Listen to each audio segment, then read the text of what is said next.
Ganon ang interpretation ng Diyos mga ko, may 13 netizens. autoimmunities na siya. Gusto Yeah. ko bang maging ninang at lumampas sa isang very public event like kakasal? Eh,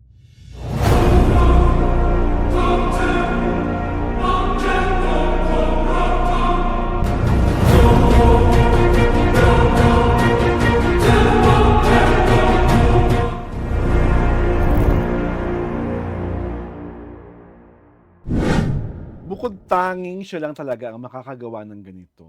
At hindi ko naman alam, akala ko pa naman, talagang you are so down and down because, you have 13 autoimmune diseases, pero may saba ka pa din. This is Alwin Ignacio, the diva that you love. Together with me is my kumaring Ultra Maldita, hi, this is Alex Brosas. and you are watching the Saturday edition of the TT Show. Tarayan at tala kayong showbiz. Mare, para ikaw ang nakapansin ng bagong pagiging inggitera ni Miss Chris Aquino. Ano ba to? Kasi, Bea Alonso recently celebrated her birthday, di ba? Yes. 38. 38, Mhm. di ba? Syempre, sa Instagram, nagpasalamat siya, ganun. Syempre, daming celebrities na nag-comment, Bumate. nag-message, di ba? Mm.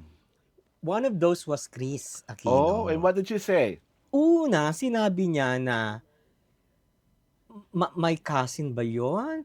Was close to the guy that you're getting to know. Oh. Ngayon, binati And the niya. guy she's getting to know is Vincent Ko. Vincent Ko. Ngayon, binati niya si happy birthday, Bea. Yung parang binati niya. Ngayon, merong siyang dinugtong Mhm. na netizens find very intriguing. Which was? Which Ano was- sinabi ni Madam? I hope to see you in 3.5 months. Mm.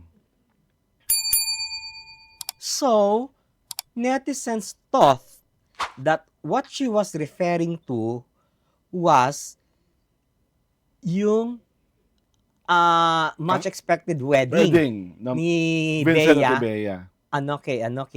kay Vincent. Vincent Ko. So, binilang nila October, November, December, may kalahati pa. Mm. January. Mhm. So nag 1+1 sila. Parang they were thinking na nagbigay ng clue si Chris Mm. na it will happen in January of next 3.5 year. months. So, which falls on January. Oo. Yun ang intriga doon. Ah. Parang kasi what's there to expect in 3.5 months? Mm. Di ba? Yun naman Sabi niya, see you. So, ibig sabihin din nun, parang kinukuha siyang ninang. Ah. Ganon ang interpretation ng Diyos mga ko, may 13 netizens. autoimmunities na siya. Gusto Yeah. ko bang maging ninang at lumampas sa isang very public event like kakasal? Yun ang interpretation nga. Si Diba? Madam Ray? Yun ang interpretation. Of course, kung tama yung interpretation, subject to hanggang January pa tayo maghihintay, di ba? Mm. Ngayon, kasi ang burden of proof nito ay na kay Chris. Mhm. What's there in the 3.5 months to go? Mhm. Ano mangyayari? Kasi hindi niya clarify. Chris being Chris. Oo. Nagpalagay ng cliffhanger. Oo. So may intriguing, may hanging question, may intriguing di ba? May intriguing premise. Oo, na what will happen to the di ba? Prelude ba to something bigger? Prelude ba to another celebration? Mm. Di ba? Kasi alam mo ang bigger na than the birthday in 3.5 months, di ba? Yun ang thinking ng mga netizens, which you cannot fault. Oo. I'm thinking out loud and this is really, really, really, really super freaking bad. Mm. In 3.5 months ba? Ha? Alam mo? Oh God! Alam mo, you're so Kaya kasi ko, it's so freaking bad. In 3.5 months ba? Diba? So, wala akong masabi. Hindi. I just hope in 3.5 months, Chris Aquino is healthier. She can stand up. She can attend the wedding and be the godmother she aspires to be, if that is the scenario. Ako kasi, ang basa ko dyan, hindi pa all done si Chris. Mhm. Ibig sabihin, ano yun? Ellipsis yun. Mm. Di ba? Some more things to go. Mm. Ibig sabihin, meron siyang knowledge na we are bereft of. Kaya May nga, di ba alam siya sabi na, ko nga, na hindi natin di alam. ba, as I said, Oo, di ba parang, I just hope in 3.5 months time, malakas siya. mm, Di ba? Because as she always claim in all her social media posts that her days are numbered. May araw siyang feeling niya, hindi na siya magigising. ay, you must remember, Di ba? di ba, umattend siya doon sa fashion designer, ano niya. Oo. Di ba? Who was Oh, that? di ba, kumatin siya doon sa fashion designer niya. Yung Tapos friend. di ba, ang next event noon, ilalagay na lang siya sa loob ng room. Mm. Hindi siya pwedeng makakalabas. Yeah. Tapos ngayon, gusto mo pang, in 3.5 months time, gusto mo pang lumabas, magninang, umattend sa isang lugar na ang dami-daming kung ano-anong kapestihan. Kasi wedding yun, friend. Wala namang wedding na 100% sealed at malinis na malinis ang lugar. Ay, hindi, baka, Naka-zoom siya. hindi. Hindi na siya sa Zoom. Hindi niya, of course, hindi niya papayag na Zoom siya. Oo. Siyempre, kailangan may presensya siya doon sa ano, kung church wedding yan, o sa ano. Oo. Ano yon siguro, contained na yung kanyang, Mm. yung pagpunta niya doon, yung Hindi. ano. Darating si Cristo na sa loob ng kulambo. Bakit kulambo? May abutas pa rin yun. So, may parang may May hangin. parang may hangin ba? Alam, pag darating siya doon, parang siyang condom, naka-plastic na gano'n. Hindi siya nakahinga. Gano'n? Di ba?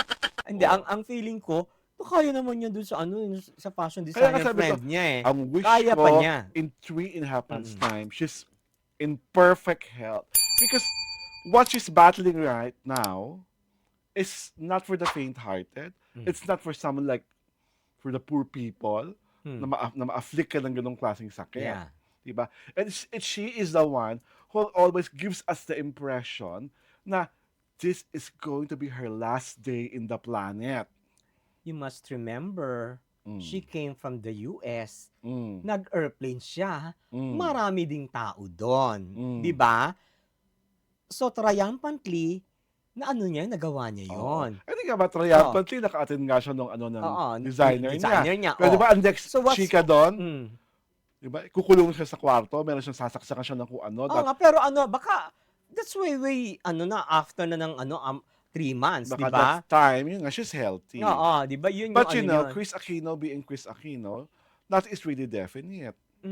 Baka pagdating na naman ng ilang buwan, iba na naman ang Ang hanash. Iba na naman ang hanash. Oo. Iba na naman ang Diba? kuda. Oo. Parang, maghahanda na ba tayo ng tribute? Grabe ka naman. Hindi naman Hindi. siguro. I'm not trying to end her life whatsoever because I'm coming from that school of facts. Siya ang nag-represent sa akin ng senaryo na ganito ako kahina eh. Pagod na ako. Nilalaban ko na lang to para sa mga anak ko, for Bimbi, for Josh. But you have to you have to also... I have to give her credit because she's a fighter, she's a survivor, and she has the best medical team.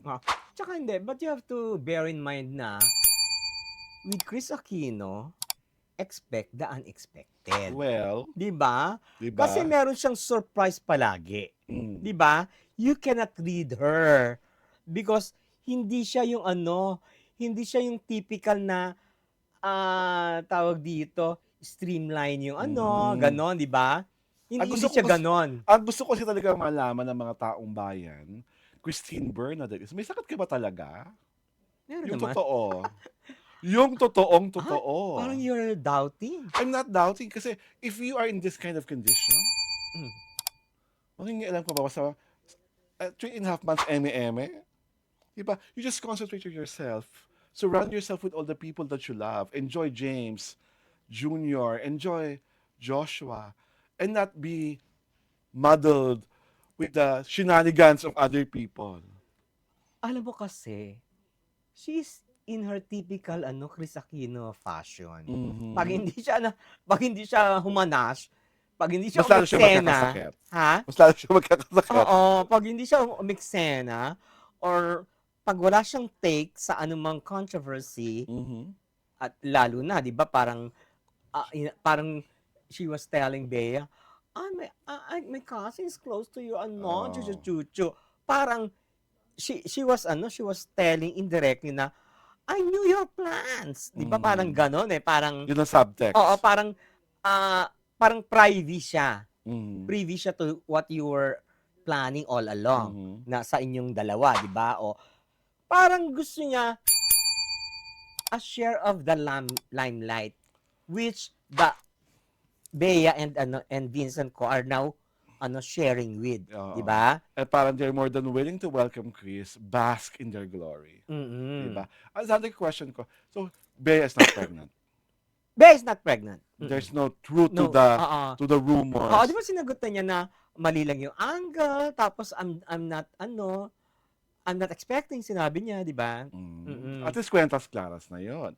Ito po si Alawin Ignacio, The Diva That You Love. Kasama ko ang aking kumaring Ultra Maldita. Hi, this is Alex At Brosas. kayo po ay nanonood ng The TT Show, ang Tarayan at Talakayan Showbiz Edition.